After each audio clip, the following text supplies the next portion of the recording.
My roommate calls my boyfriend our boyfriend. My roommate Cass has been calling my boyfriend Will our boyfriend for 2 months now.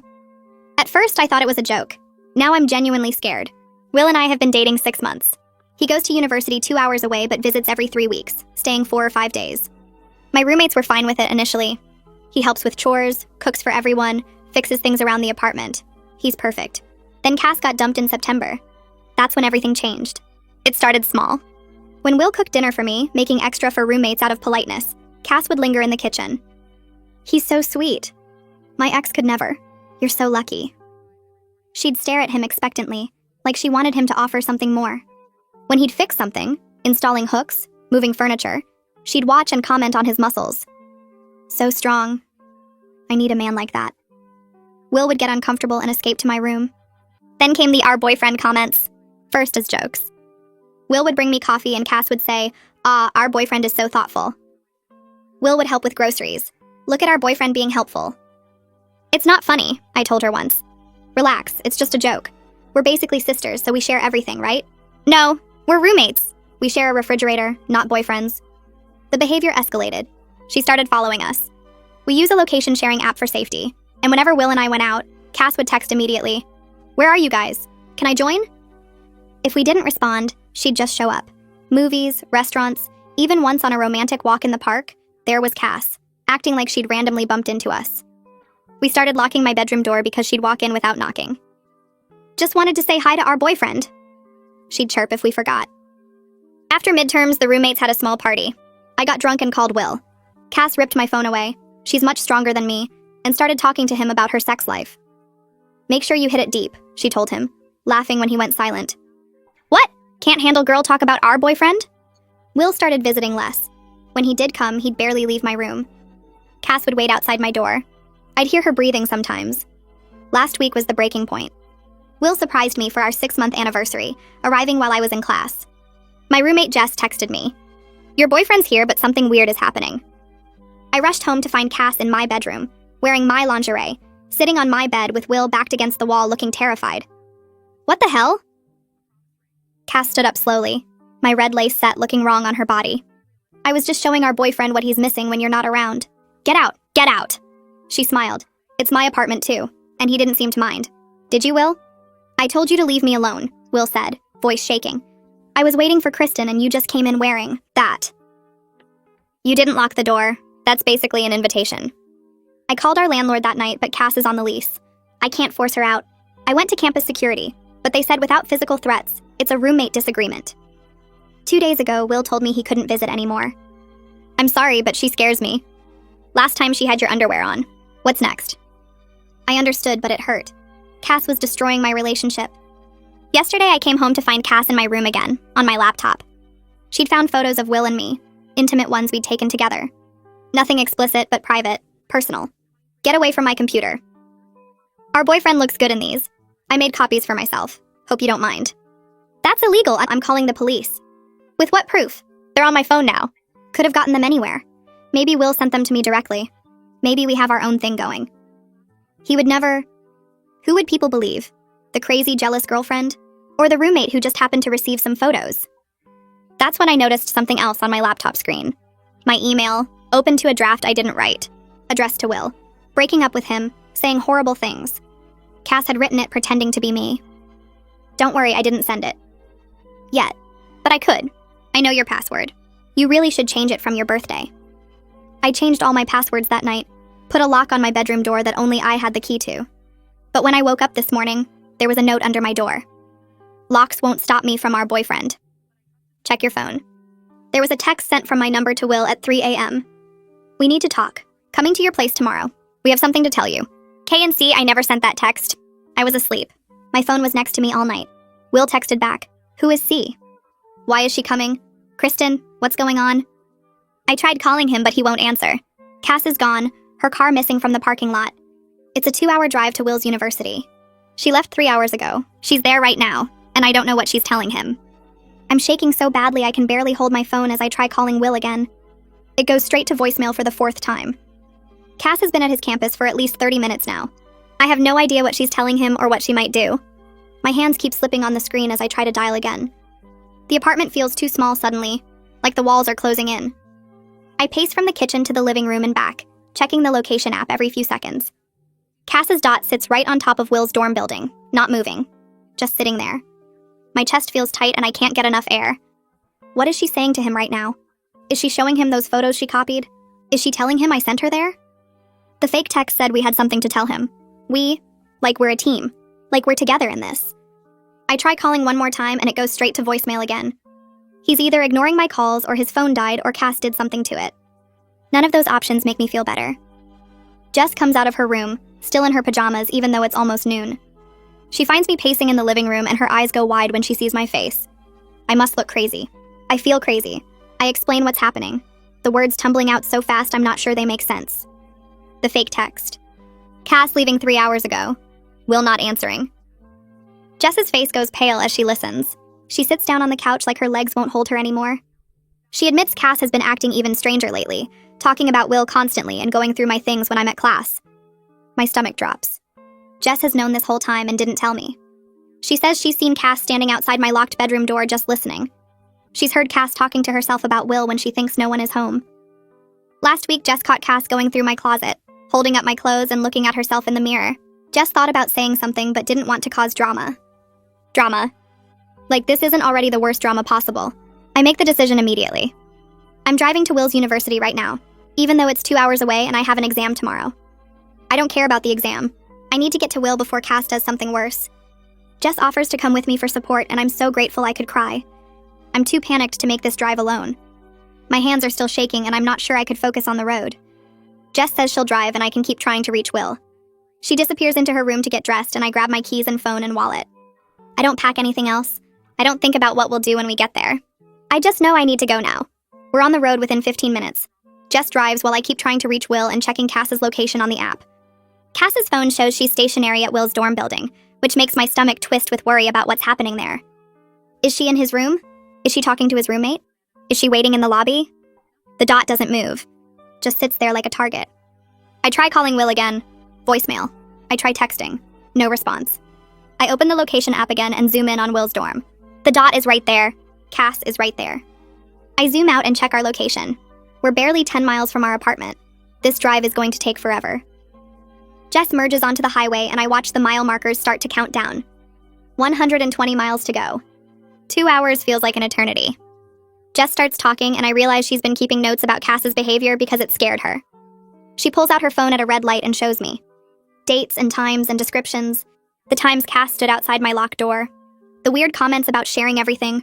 The way Cass watched my location obsessively. Jess has pages of notes going back weeks. She says she should have told me sooner but didn't want to cause drama. That word again.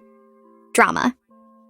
I tell her it's okay, that I missed the signs too, that we both thought Cass was just weird and lonely after her breakup. But looking at Jess's notes, seeing it all written down like evidence, makes it real in a way it wasn't before. This isn't just roommate weirdness. This is something worse, something dangerous.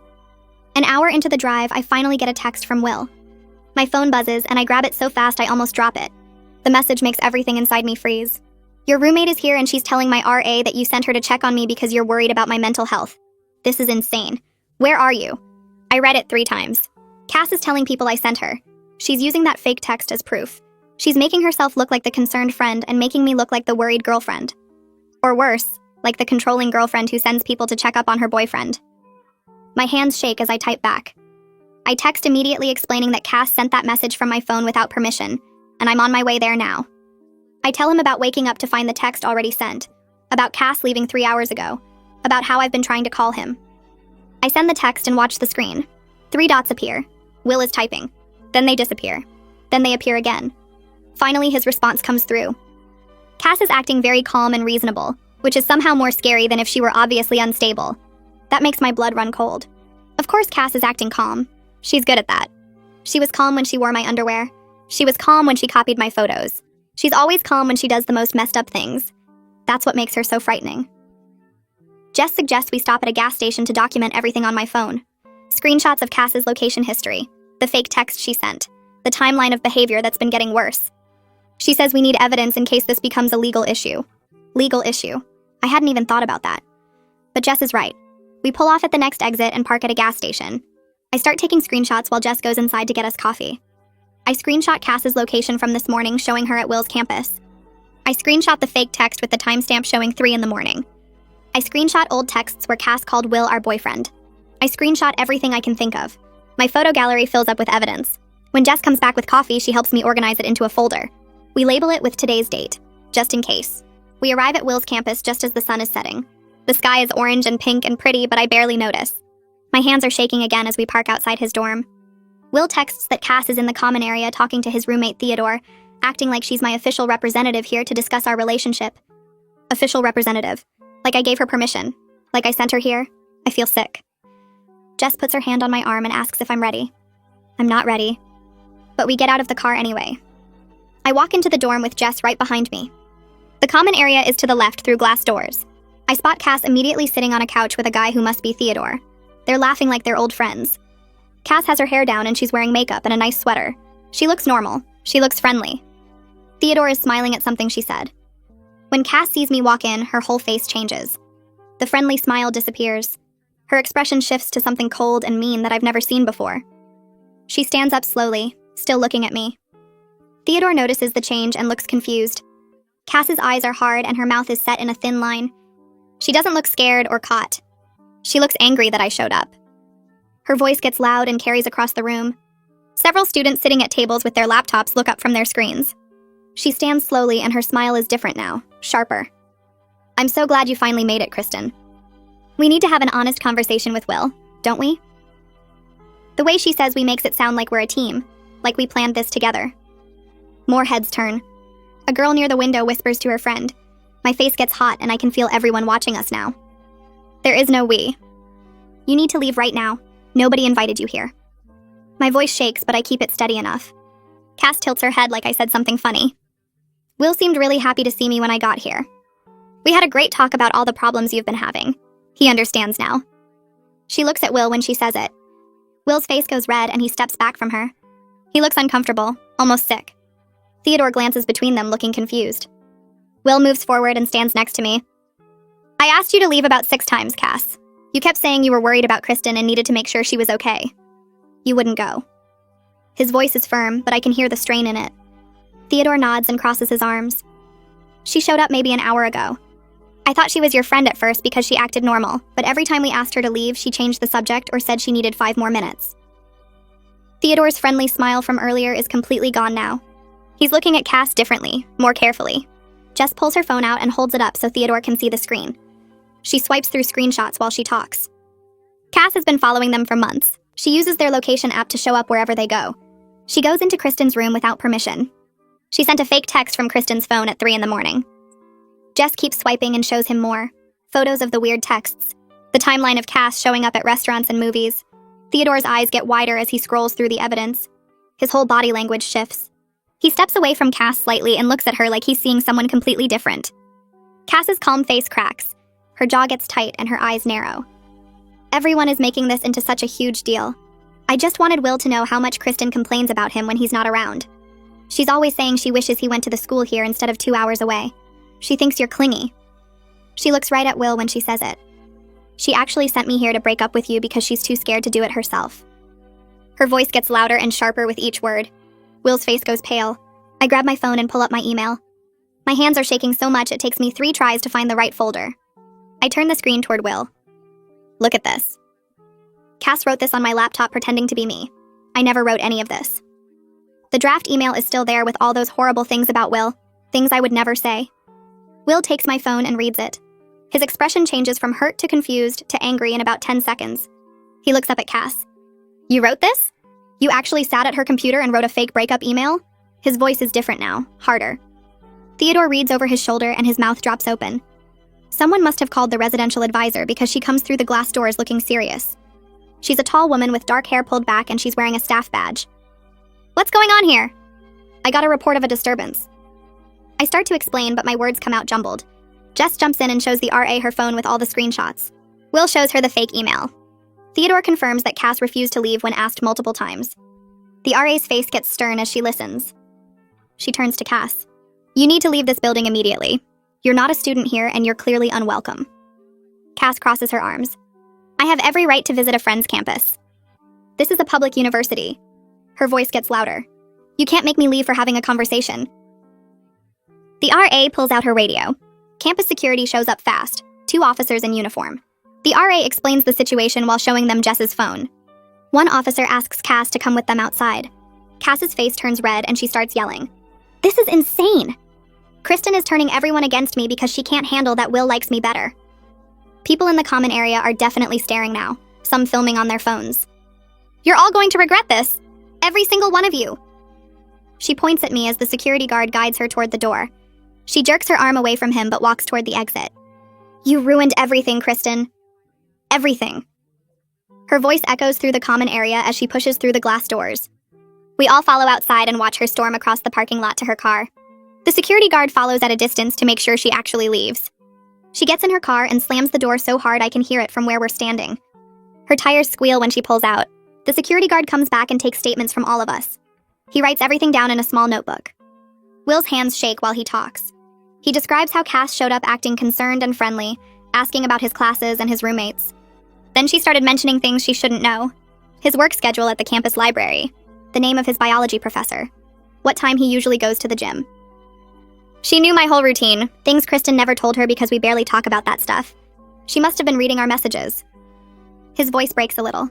The security guard writes faster. We finally go back inside and up to Will's room. Theodore says he's going to give us privacy and heads to the library. Will sits on his bed and puts his head in his hands. He's shaking all over. I sit next to him and he leans against me. She sat right there on the couch and told me she was worried about you. That you'd been crying a lot and talking about breaking up with me. She said you sent her to check on me because you were too upset to come yourself. He looks up at me. I almost believed her at first. She sounded so genuine. Then she started talking about my schedule and I realized something was really wrong. She knew I had a chemistry lab on Tuesdays and Thursdays. She knew I eat lunch at the dining hall near the science building. How would she know that? His eyes are wet. My stomach drops. I pull out my phone and start going through my settings. I need to change every single password right now. Email, social media, everything. Will moves closer and helps me. We go through account after account. My email shows login history and my blood runs cold. There are logins from Cass's IP address going back 3 weeks. She's been reading my emails for almost a month. Every message I sent to Will. Every conversation with my sister. Every private thing I wrote to Jess complaining about the situation. Will finds more evidence in my cloud storage. Cass logged in there too and looked through my photos. The private ones. The ones just for me and Will. She's been in everything, I say. My voice sounds far away. I pull up my email app and scroll through the login history. There are access points from locations I've never been, at times when I was in class or asleep.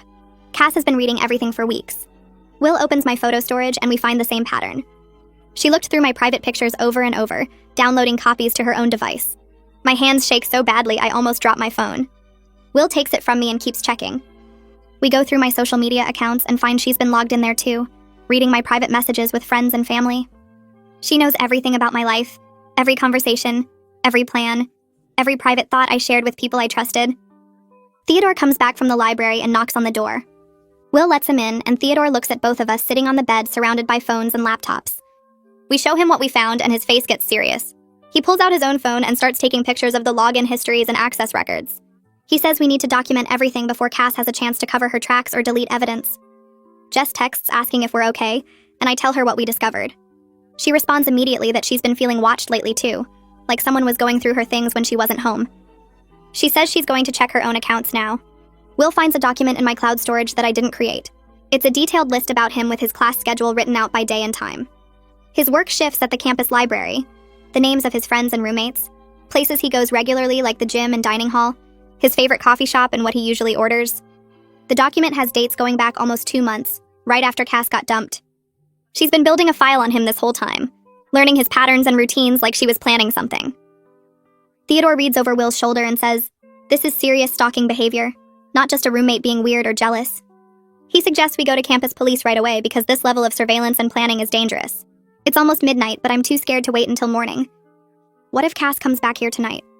What if she does something worse now that she knows we're on to her? Theodore says we can crash in the common area on the couches if we want to stay on campus where there are people around and security. Will agrees immediately, and Jess texts that she's staying at her girlfriend's place tonight because she doesn't feel safe at the apartment alone.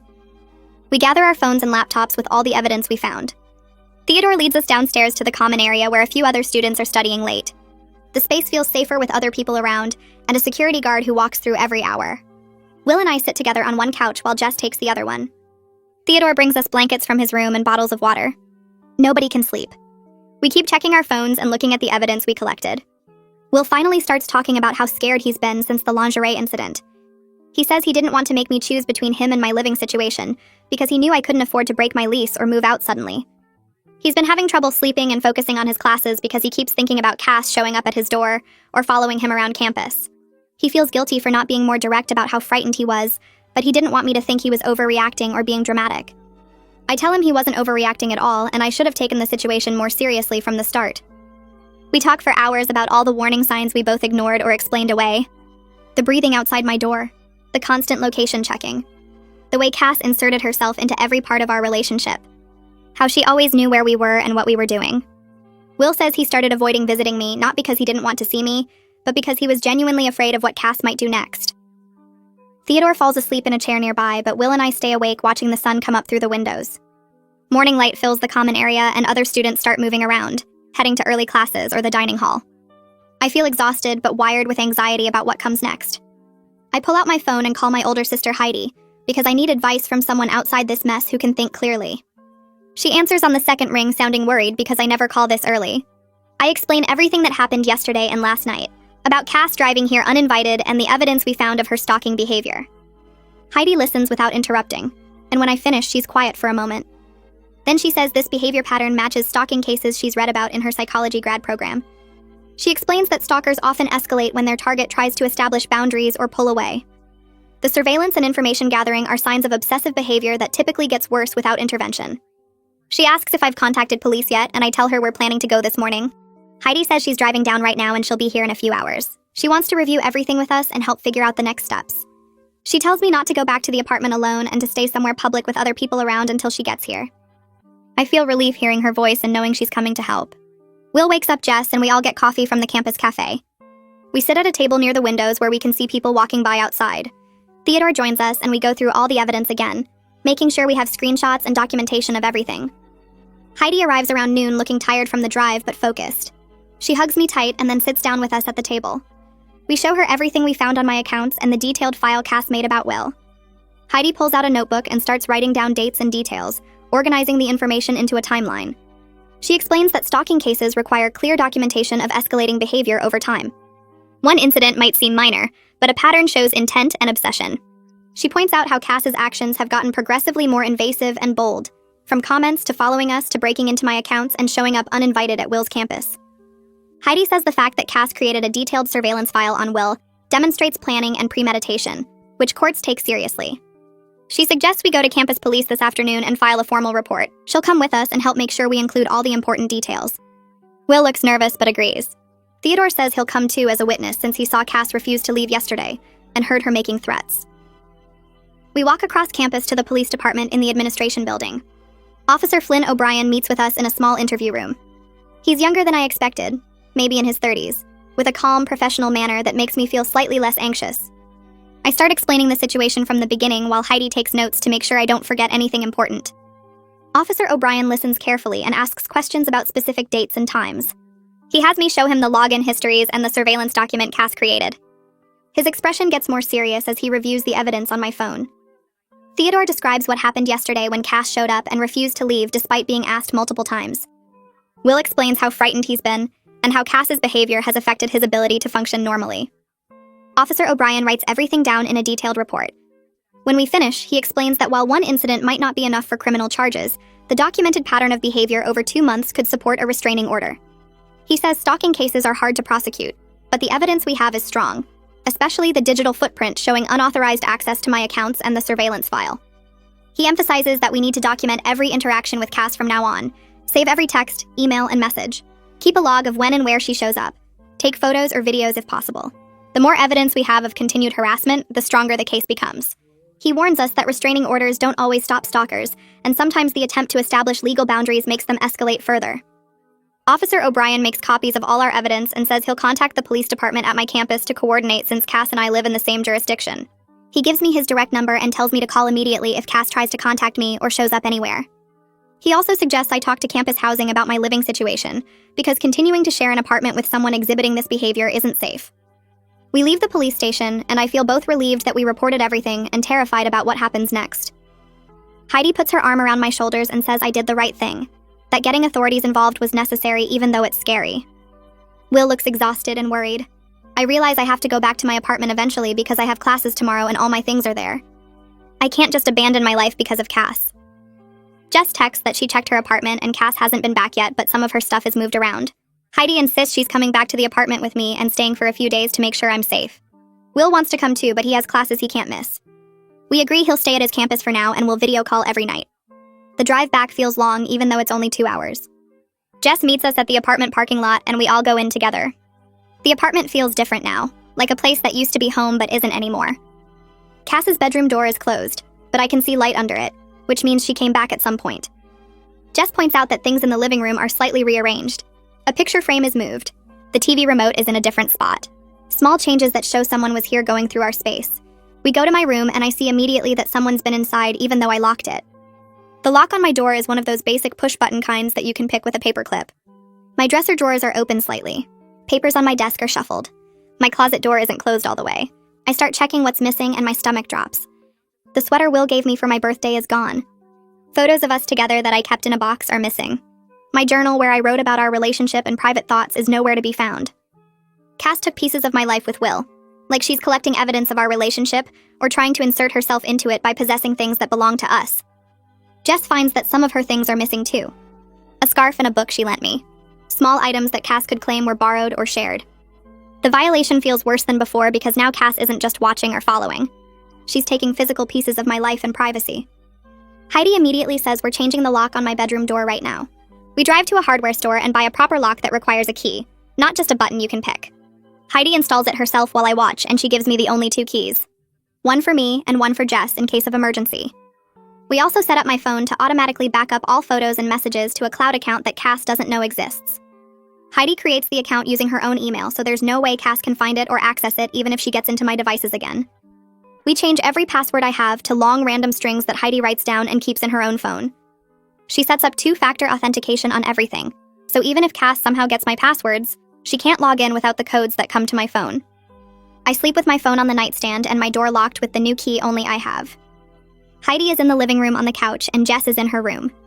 Around midnight, I hear footsteps in the hallway outside my door. Heavy footsteps that stop right at my door. Then the pounding starts. Cass slams her fists against my door so hard the frame shakes.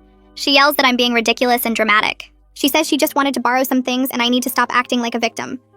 The pounding gets louder and I can hear her trying the doorknob over and over. She screams that this is her apartment too and I can't lock her out. I grab my phone and text Heidi that Cass is outside my door. Within seconds, I hear Heidi's voice in the hallway telling Cass to stop and go to her room. Cass yells back that Heidi has no right to be here and needs to mind her own business. The pounding continues and now Cass is kicking the door. I hear Heidi on the phone with someone and she says the address clearly. She's calling the police. Cass must hear this too because she screams that I'm going to regret this and that I'm turning everyone against her over nothing. The kicking stops, but I can hear her breathing on the other side of the door. Heavy, angry breaths. Jess comes out of her room and I hear her telling Cass to calm down. Cass tells Jess to shut up and that she's a traitor too. The next 15 minutes feel like hours. I stay in my room with my door locked and listen to Cass pacing in the hallway. She mutters things I can't quite hear. Finally, I hear new voices. Deep official voices asking questions. Heidi lets the police officers inside and I hear everything change. Cass's voice becomes soft and shaky. She sounds like she's crying. She tells the officers she's just worried about me and wanted to make sure I'm okay. She says I've been acting strange lately and she's concerned. One officer asks me to come out and I unlock my door with shaking hands. There are 2 officers in uniform standing in our living room. Cass is sitting on the couch with tears on her face, looking small and scared. She looks at me with wet eyes and says she's sorry for scaring me. The officers ask to speak with each of us separately. One takes Cass into her room while the other talks to me and Heidi in my room. I show him everything on my phone. The police report from Will's campus. The screenshots of Cass's location following us. The fake text she sent from my phone. The photos of my ransacked room. Jess comes in and shows her phone too with all the notes she took. Dates and times of Cass's behavior. The officer writes everything down in a small notebook. He looks at the police report from Will's campus and nods slowly. He says he recognizes this pattern. He's seen it before in stalking cases. He says the behavior is escalating and I should seriously think about getting a restraining order. He explains what that means and how to file for one. The other officer comes back from talking to Cass and they step into the hallway to discuss. I can hear them talking in low voices. They come back and tell Cass she needs to leave me alone. They give her an official warning. Cass nods and says she understands. She apologizes again. The officers leave and the apartment becomes so quiet I can hear the refrigerator humming.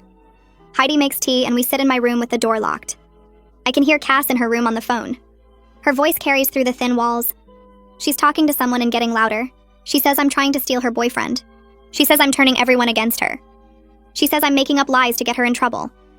Her voice gets higher and more upset. She says Will loves her and I'm just jealous. I look at Heidi and she shakes her head. We don't sleep much that night.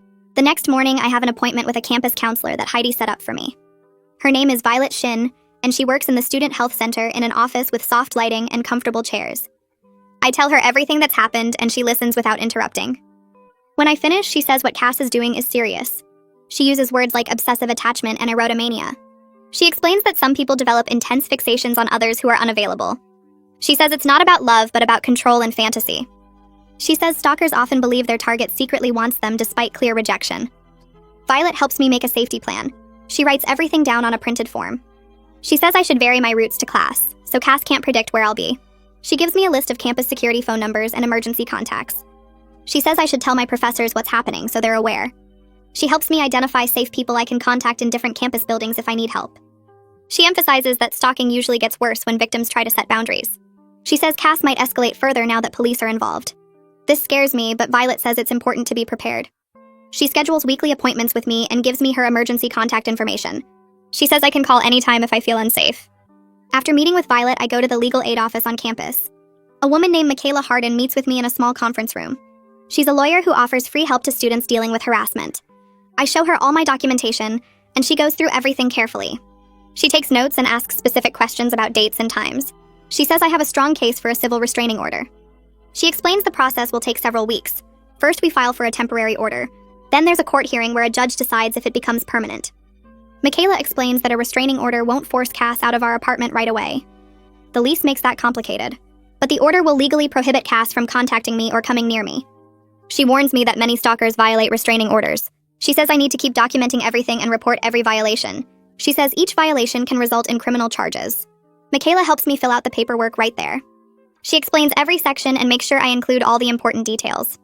She says we'll file this tomorrow and Cass will be served with the temporary order within a few days.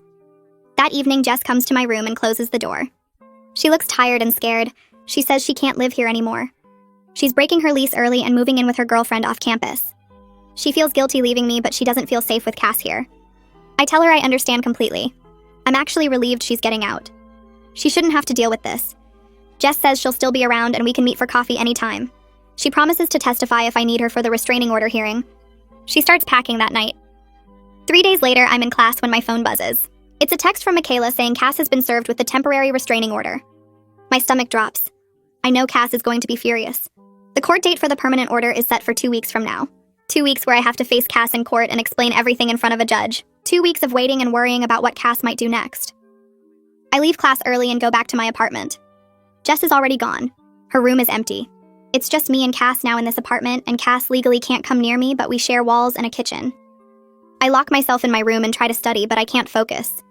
I keep thinking about the court date and having to see Cass there, having to tell a judge about the lingerie incident and the stalking and everything else.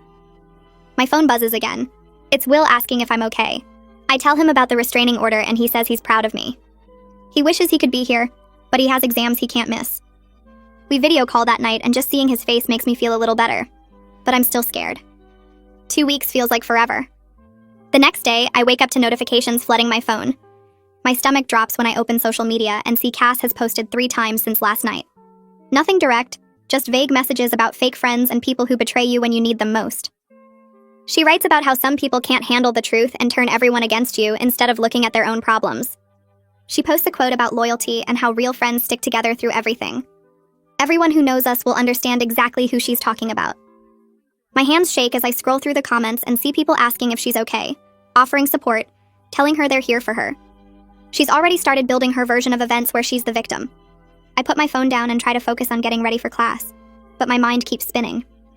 Cass is telling people her story right now, twisting everything to make herself look like the wronged party. I wonder how many people will believe her before they hear my side. By lunchtime, 3 different people have reached out asking what's going on with me and Cass. One girl from my biology class sends a long text saying Cass told her I got jealous and controlling about her friendship with Will. Another acquaintance messages asking if it's true that I'm trying to get Cass kicked out over nothing. Someone else heard I filed false reports to get attention. I feel sick reading these messages because Cass has been busy spreading her lies and some people are buying it completely.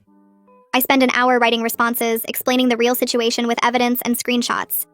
Some people apologize immediately when they see proof of what actually happened. Others go quiet and don't respond at all, which makes me wonder if they believe Cass more than me. My close friends rally around me after I show them everything, and that helps. But I still feel isolated knowing there are people out there who think I'm the crazy one. Jess texts me that Cass has been posting in group chats too, playing the victim and making it sound like I overreacted to harmless jokes. The frustration builds in my chest because no matter what evidence I show, some people will always believe Cass's version. That night, Will calls me and his voice sounds different. Strained and tight in a way I haven't heard before. He tells me he had a panic attack during his economics lecture today because someone walked past who looked like Cass from behind. He couldn't breathe and had to leave the classroom, and now his professor thinks he's flaking on important material. His grades are dropping because he can't focus on studying when he's constantly worried about Cass showing up again. We talk for 2 hours, and I try to reassure him that the restraining order will help, that she can't come near him legally now, but I can hear the fear in his voice that won't go away. He says he checks the parking lot before leaving his dorm and walks different routes to class each day. He's barely sleeping because he keeps thinking he hears someone outside his door. The distance between us feels harder now, like we're both drowning separately instead of holding each other up. I hate what Cass has done to him, to us, to our relationship that was good and healthy before she decided Will belonged to her too. We promise to talk every night and stay strong, but after we hang up, I cry because I don't know how much more stress our relationship can take.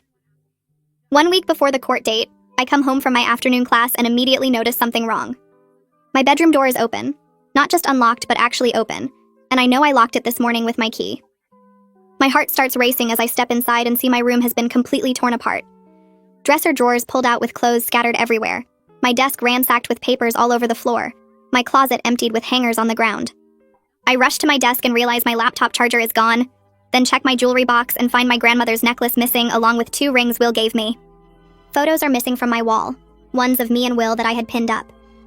On my bed sits a note written in Cass's handwriting that makes my blood run cold. You can't keep what's meant to be shared. My hands shake as I take photos of everything with my phone, documenting the destruction and the note before I touch anything else. This is worse than before because Cass broke through my lock somehow, violated my space completely, and took things that matter to me personally. The message is clear and threatening, and I know this crosses a major line legally. I call the police immediately and ask specifically for Officer O'Brien since he knows our case. He arrives within 20 minutes and I show him everything, my voice shaking as I explain what's missing and what the note says. He walks through my room slowly, taking photos from multiple angles and writing detailed notes about each item that was taken or damaged. He examines my door lock and points out scratches around the keyhole where Cass must have picked it or forced it somehow. He bags the note as evidence and labels it carefully, explaining that this is a clear and serious violation of the temporary restraining order. He asks if I have receipts or photos of the stolen jewelry, and I show him pictures on my phone where I'm wearing my grandmother's necklace. He documents the laptop charger model and serial number from my purchase records. The whole process takes over an hour, and Officer O'Brien stays patient and thorough, making sure every detail is recorded properly. He tells me this violation, combined with the burglary charges, significantly strengthens my case for the permanent restraining order. He says Cass will face criminal charges for this, not just a civil order violation but actual crimes. Officer O'Brien stays at my apartment and we wait for Cass to return. He positions himself in the living room where he can see the front door clearly. Around 6:30 that evening, I hear keys in the lock and my whole body tenses. Cass walks in carrying shopping bags and her face goes from casual to shocked when she sees Officer O'Brien standing there. He identifies himself and tells her she's under arrest for violating the restraining order and for burglary. Cass's eyes go wide and she starts backing toward the door, but Officer O'Brien moves quickly and professionally. He asks her to turn around and put her hands behind her back. That's when Cass loses it completely and starts screaming at me. She yells that I ruined her life, that I'm a selfish, horrible person who can't share anything, that Will would have chosen her if I hadn't poisoned everyone against her.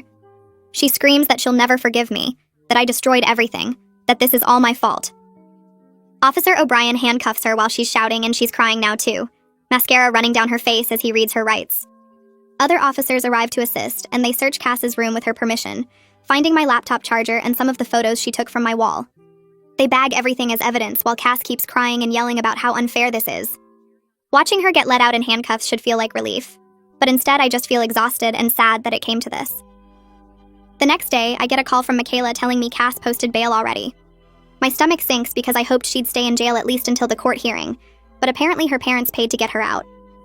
Michaela explains that the judge modified the restraining order though, adding specific terms that prohibit Cass from returning to our apartment at all.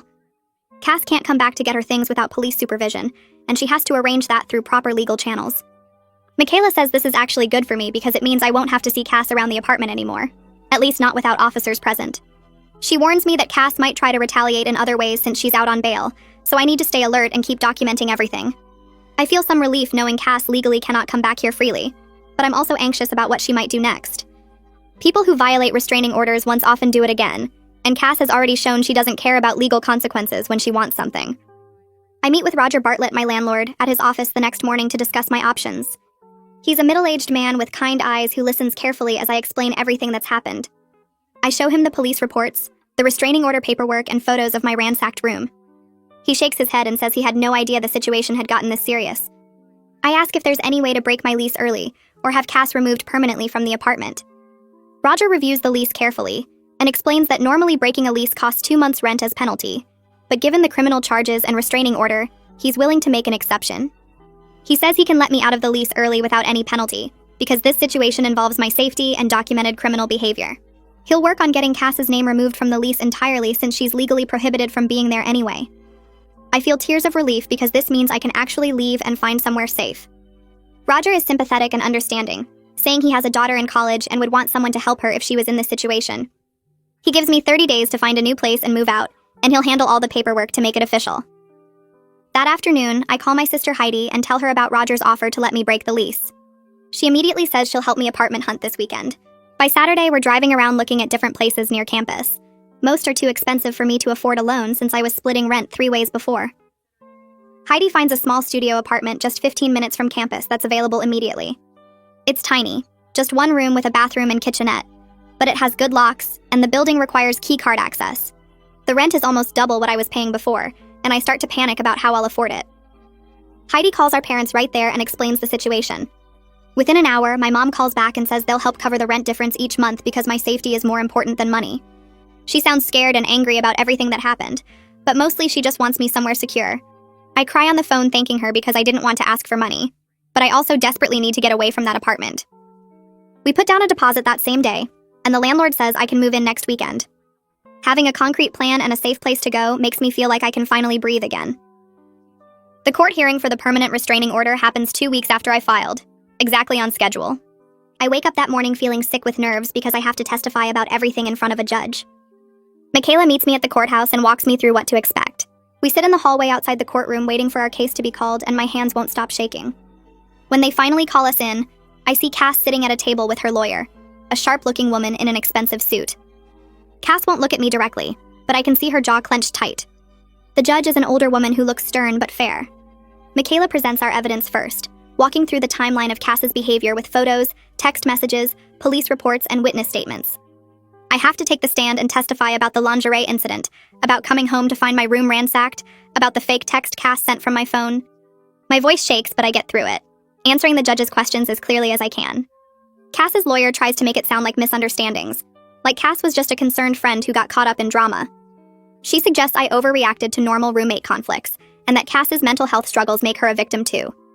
But the evidence is too strong, the police report's too detailed, the pattern too clear. Officer O'Brien testifies about the break-in and arrest, and his professional account carries weight. The judge reviews everything carefully, asking pointed questions that Cass's lawyer struggles to answer convincingly. The judge leans back in her chair and reviews the final documents one more time before speaking. She looks directly at Cass and then at me, her expression serious and measured. She announces that based on the evidence presented, including multiple police reports, witness testimony, and documented violations of boundaries, she's granting a permanent restraining order valid for 3 years. Cass must stay at least 500 feet away from me at all times. She must stay away from Will. She must stay away from both our campuses and any place she knows we frequent regularly. The judge adds that any violation will result in immediate arrest and criminal charges. I feel my whole body relax for the first time in weeks, like I've been holding my breath underwater and finally broke the surface. But when I glance over at Cass, She's staring at me with an expression I've never seen before. Pure hatred. Her eyes are cold and focused, and even though the judge is still talking, Cass doesn't look away from me. It's like she's trying to memorize my face or send me some kind of message. I feel relieved that the order is in place, but I also feel scared because that look tells me this isn't over in her mind. Michaela touches my arm gently and whispers that we should leave through the side exit to avoid any confrontation in the hallway. We gather our papers and walk out while Cass is still sitting with her lawyer. I hear her say something sharp but can't make out the words. The following weekend, Heidi drives up early Saturday morning with her truck packed with boxes and cleaning supplies. Jess meets us at my new studio apartment with her girlfriend, and Will makes the 2-hour drive down to help me move. It takes most of the day to get my stuff out of the old apartment. Cass isn't there, which I'm grateful for, but I can tell she's been in my room again because things are moved around. A few items are missing, small things like a hair clip and a photo from my desk. I don't even care anymore. I just want to get out. We load everything into the truck and Heidi's car, making 2 trips to bring it all to the studio. The new place is tiny compared to what I'm used to. The kitchen is basically a counter with a mini fridge and a 2-burner stove. The bathroom is so small I can touch both walls at once, but it has good locks on the door and windows. The building requires a key card to get in. The landlord installed a deadbolt and a chain lock at my request. When we finish unpacking the last box and setting up my bed, I sit down on the floor and just breathe. Will sits next to me and puts his arm around my shoulders. This is the first time in months that I feel like I can actually breathe deeply without worrying about who might walk through my door. Having my own space with locks only I control feels like the first real safety I've had since this whole thing started.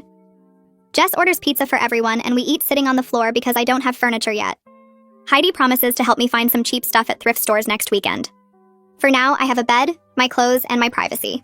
That's enough. The first month in the new apartment is mostly peaceful, but Cass violates the restraining order twice. The first time happens during my Tuesday morning class. I'm walking across campus to the science building when I see her standing near the bike racks about 40 feet away. She's just standing there, watching me. I freeze for a second, then pull out my phone and take a photo of her. She sees me do it and walks away quickly, but I report it to campus police immediately. Officer O'Brien takes my statement and confirms that 40 feet is definitely within the 500-foot boundary. He says he'll file a report and contact Cass's probation officer. The second violation happens 2 weeks later through social media. I get a friend request from an account I don't recognize, and when I click on the profile, it's clearly fake. The account was created 3 days ago and has no posts, but the profile picture is a photo of Will that I know Cass took from my laptop. The account sends me a message that just says, "Thinking of you both." I screenshot everything before blocking the account and send it all to Officer O'Brien. He forwards it to Cass's lawyer with a warning that continued violations could result in jail time instead of just probation. Michaela tells me that judges take restraining order violations seriously, especially when there's a clear pattern. Each violation I document makes the case stronger if we need to go back to court. Will and I start doing video calls 3 or 4 times a week now that he's too nervous to visit my new place. He worries that Cass is watching my apartment and will follow him if he comes to see me. I understand his fear because I have the same worries, but the distance is hard. We used to spend whole weekends together, and now we're back to just seeing each other through a screen. Our calls are different from they used to be, though. We talk about real things now, about how scared we both are and what we need from each other. Will admits that Cass showing up at his dorm was the most frightened he's ever been, and he's still having trouble sleeping sometimes. I tell him about the therapy sessions I'm doing, and how Violet is helping me process everything. We make plans for what we'll do when things feel safer, places we want to visit together, normal couple stuff we couldn't focus on before. The distance is frustrating, but we're communicating better than we ever did when he was visiting regularly. We're being honest about our fears instead of trying to act like everything is fine.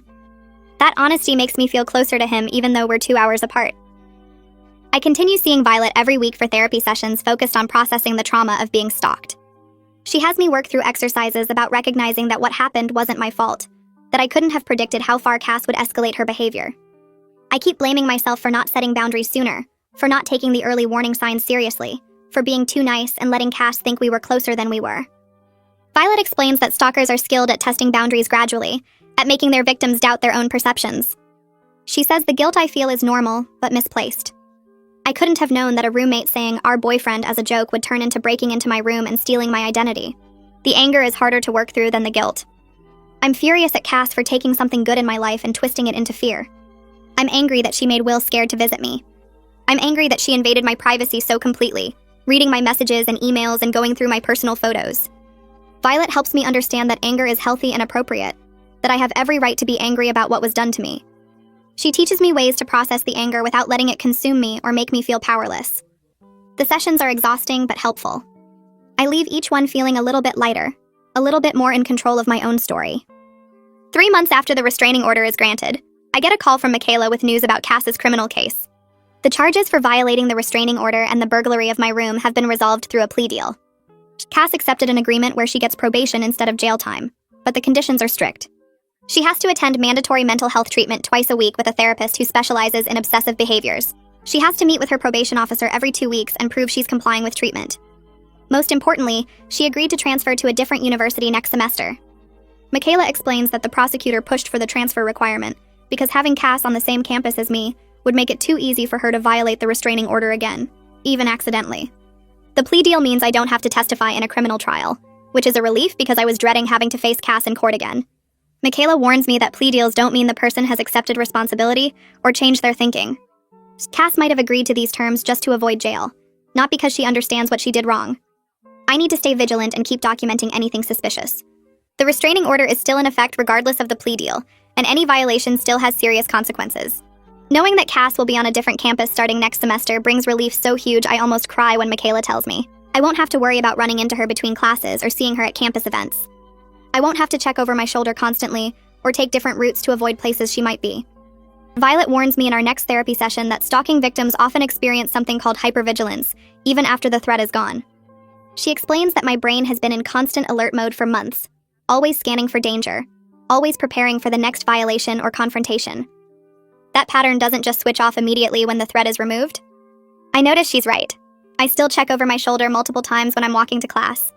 I still feel my heart rate spike when I see someone with the same build or hair color as Cass. Last week, I saw a girl wearing a jacket similar to one Cass used to wear, and I had a full panic response before I realized it wasn't her. My body is still reacting like I'm in danger, even though logically I know Cass will be hours away soon. Violet says this is normal and will fade with time and continued therapy. She teaches me grounding techniques to use when I feel the panic starting, ways to remind myself that I'm safe now and the threat has passed. We'll finally feel safe enough to visit my new apartment for a weekend in early spring. It's the first time we've been together in person without fear or tension hanging over us in months. We don't do anything special. We cook breakfast together in my tiny kitchen and watch movies on my laptop. We take a walk around my neighborhood without worrying about someone following us or showing up uninvited. We talk about his graduate school applications and my plans for next semester.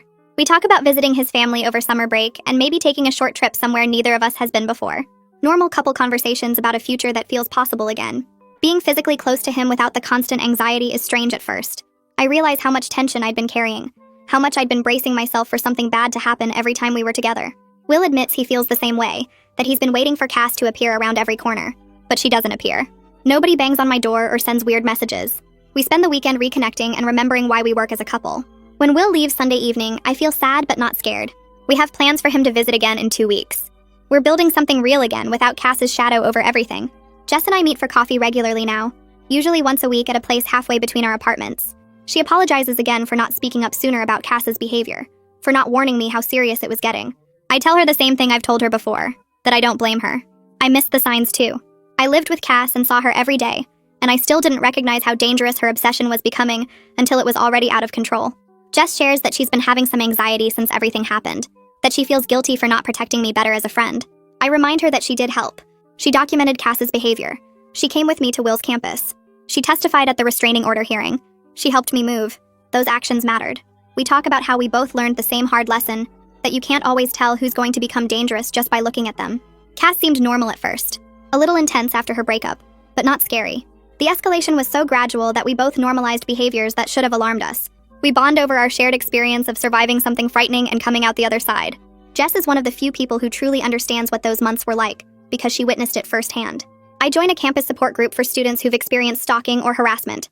The group meets every other week in a private room at the counseling center. There are usually 6 or 7 people there, mostly women but a couple of men too. Hearing others' stories helps me feel less alone in what I went through. Several people share that their stalkers also seemed normal at first. One girl talks about an ex-boyfriend who seemed hurt but accepting when they broke up, then gradually started showing up everywhere she went. A guy describes a classmate who became obsessed after they worked on one group project together. The gradual escalation made them doubt their own perceptions. They wondered if they were overreacting or being paranoid. They tried to be nice and give the person the benefit of the doubt. Everyone in the group understands that specific guilt, that feeling of, I should have known sooner, or I should have been more firm about boundaries earlier. The group facilitator reminds us that stalkers are skilled manipulators who test boundaries incrementally. They make their victims question reality and doubt their own instincts. Recognizing the patterns after the fact doesn't mean we failed to protect ourselves. It means we're learning and healing. Listening to others describe their experiences and recovery gives me hope that I'll eventually feel normal again, that the hypervigilance and fear will continue to fade until they're just memories instead of constant companions. I start turning in assignments on time again, checking them twice before submitting because I'm not distracted by wondering if Cass is reading my emails or following my location. My biology professor accepts my late lab reports without penalty after I explained the situation to her earlier in the semester, and I managed to pull my grade up from a C to a B by finals week. The chemistry midterm I thought I'd failed completely actually comes back with a passing score, and my advisor tells me I'm back on track for my degree requirements. I can sit in the library now without constantly watching the door or checking my phone every 5 minutes to see if Cass has somehow bypassed my new security settings. My hands don't shake when I open my laptop anymore, and I've stopped having nightmares about finding her in my room wearing my clothes or touching my things. Will surprises me 3 weeks before our anniversary by booking a hotel in a city neither of us has ever visited, somewhere 4 hours away where nobody knows us and Cass definitely won't appear. We drive there on a Friday afternoon with the windows down and music playing, and for the first time in months, I feel like a normal college student on a normal trip with her boyfriend. The hotel room has a view of the downtown area, and we spend the evening walking around looking at shops and restaurants without me checking over my shoulder every few minutes. We eat dinner at a small Italian place where the waiter doesn't ask why I keep my phone face down on the table, or why I tense up when someone walks past our booth. That night in the hotel room, Will holds me, and we talk about how close we came to breaking up, how Cass almost succeeded in destroying what we built together. He tells me he's proud of how I handled everything, getting the restraining order and moving out and not giving up even when it felt impossible. I tell him I'm sorry he had to experience any of it, that he got pulled into my roommate's obsession and felt unsafe in his own dorm. We promise each other that we won't let fear control our decisions anymore, that we'll trust our relationship is strong enough to handle whatever comes next. I'm standing in line at the campus coffee shop when I overhear 2 girls talking about someone who got arrested for stalking last semester, and my stomach drops until I realize they're not talking about my situation. Later that week, Jess texts me that she heard through a mutual friend that Cass is going to therapy twice a week as part of her probation requirements and enrolled at a different university 3 hours away for the spring semester. The news makes me feel strange, like I should be happy she's getting help, but also worried that therapy won't fix whatever made her obsess over Will in the first place. I maintain all my security measures anyway, keeping my location sharing turned off except for a few trusted people and checking my bedroom door lock every night before bed. Violet reminds me during our session that Cass's recovery isn't my responsibility, that I can hope she gets better while still protecting myself and maintaining firm boundaries. Heidi calls me on a Tuesday afternoon sounding excited and a little emotional, telling me she finished her psychology degree and got accepted into a specialized program for trauma therapy. She says helping me through the stalking situation made her realize she wants to work with people who've experienced similar violations of safety and trust, that watching me navigate the legal system and recovery process showed her how much people need advocates who understand. I feel proud that something positive came from everything that happened, even though I wouldn't wish that experience on anyone. Heidi tells me I was braver than I thought I was, that most people don't recognize stalking behavior until it's already dangerous, and I managed to take action before Cass could escalate further. We talk about how she'll start her graduate program in the fall, and maybe I can help her with research projects about stalking prevention and victim support. 6 months after Cass moved to her new university, I walk across campus to my morning class without checking behind me every few steps or scanning crowds for her face. The constant tension in my shoulders has faded, and I don't jump anymore when someone approaches me from behind in the library or dining hall. I still see Violet every other week because recovery isn't linear, and some days I still feel anxious in situations that remind me of when Cass was following me everywhere. But most days now I feel normal, like a regular student worried about regular things like exams and assignments, instead of wondering if my former roommate is watching my apartment or tracking my location. I can enjoy coffee with friends without positioning myself to see all the exits, and I don't feel the need to document every interaction in case I need evidence later. Will calls me with news that makes me actually scream with excitement in the middle of the student center. He got accepted to a graduate program at a university only 30 minutes from mine, which means he'll be moving closer next fall, and we can finally have regular dates without the 2-hour drive between us. We video call that night and talk about apartment hunting and how strange it will be to see each other multiple times a week instead of once every few weeks. He tells me he's excited to build a future together that isn't defined by what happened with Cass, where we can just be a normal couple doing normal things. I tell him I want to cook dinner for him in my apartment without fear of someone breaking in, to go on walks without checking if we're being followed, to exist together without trauma hanging over everything we do. I'm able to look back now and see how much I've changed since that first day I dismissed Cass calling Will, our boyfriend, as a harmless joke. I learned that being kind and accommodating doesn't mean accepting behavior that makes me uncomfortable, that setting boundaries isn't mean or dramatic but necessary for my own safety. I learned to advocate for myself even when institutions like campus security initially dismissed my concerns, to document everything and build a case until people took me seriously. I learned that protecting myself isn't selfish, that I don't owe anyone access to my space or my relationship just because we share an apartment or because they're going through a hard time. I learned to trust my instincts when something feels wrong instead of talking myself out of my own discomfort because I don't want to cause conflict.